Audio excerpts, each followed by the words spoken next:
Hey, hey guys. So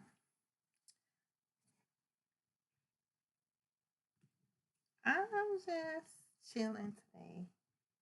I'm thinking about a topic that I want to bring, but I decided to come on here for a quick second and talk about how I've been really trying to figure life out. I've been trying to work in a mode or a setting of peace, gratitude, and love, of course. I'm looking at things in a whole different perspective and how they come, how how certain things come to you and how they're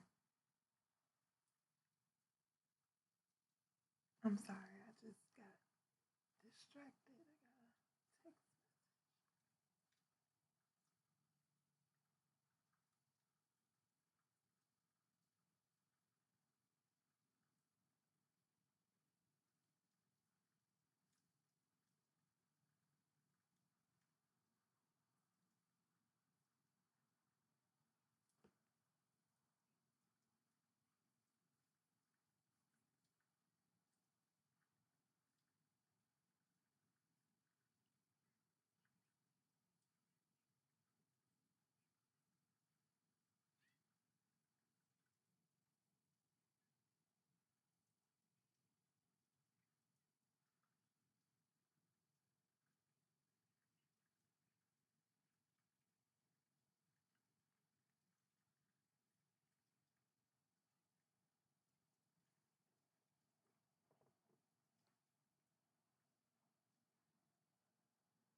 Sorry about that.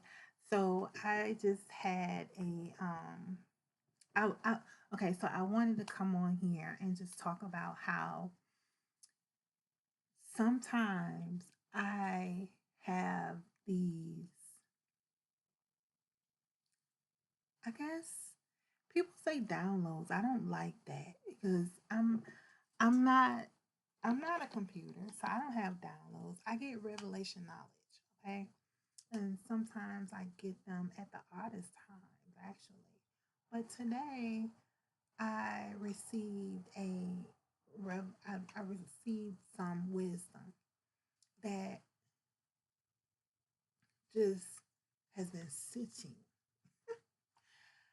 Um, I work as a senior clinician, and I have found that in certain areas of the mental health fields, there have been situations where people are taken advantage of in certain ways. For instance,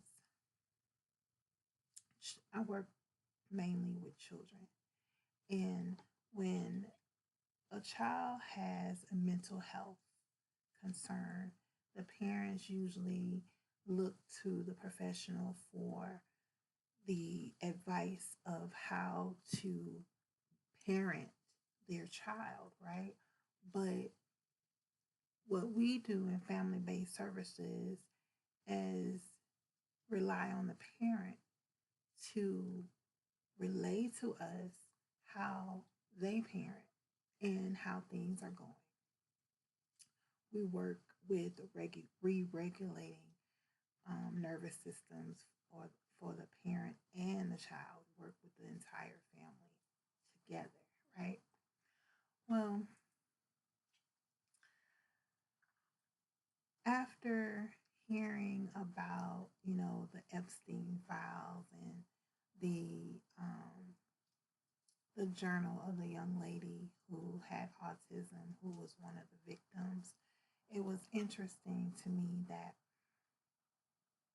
no one really helped her or stood up for her. And she was diagnosed with a mental health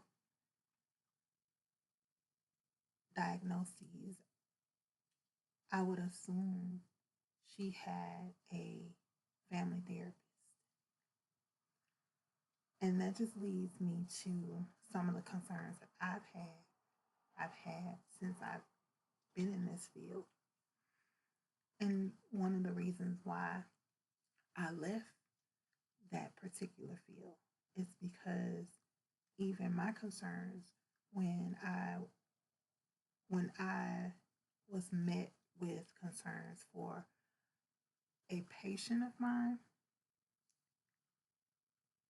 after speaking to my coworker and supervisor and then my district manager, I realized that this system is not set up to help.